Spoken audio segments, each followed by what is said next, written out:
தென் மறுபடியும் உள்ளத்தெளித்தா ஆரம்பிச்சது. It's a pure love story. There's no comedy at all.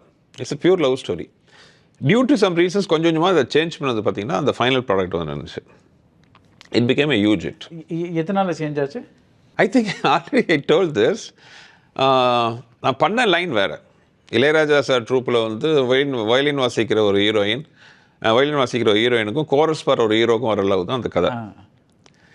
தென் அப்போ ப்ரொடியூசர் வந்து ரொம்ப இன்சிஸ்ட் பண்ணது, you want Nagma as the heroine. Nagma was the top most heroine then. ஆமாம். இப்போ எனக்கு என்னென்னா ஒரு சின்ன இதாகிடுச்சுன்னா, நக்மாவை நான் போய் உட்காந்து வயலின் வாசிக்கிற மாதிரி எப்படி காட்ட முடியும்? அப்போ அந்த கேரக்டர் கொஞ்சம் மாற்றலாம் அப்படின்ட்டு நக்மாஸை வந்து ஒரு பணக்கார பொண்ணு. அப்படி வயலின் வாசிச்சா என்னங்க தப்பு? இப்போ வாசிக்கலாம், அப்போ வாசிக்க முடியாது. பாஷாலாம் வந்து ஒரு பீக் ஒரு கமர்ஷியல் ஹீரோயினாக இருக்கிறவங்களை போயிட்டு we can't do that. That's the problem. இப்போ அந்த கேட்டகரியில் யாரும் இப்போ டாப் ஹீரோயின் இப்போ ஒரு மேபி இப்போ யார் சொல்ல முடியும்?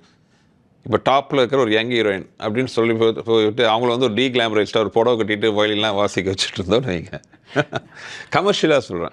ஒரு மாஸ் ஒரு பெரிய பட்ஜெட்டாக ஒரு படம் பிளான் பண்ணும்போது I don't think it will work out. Naga double roasted rava and Naga கடலை மாவு.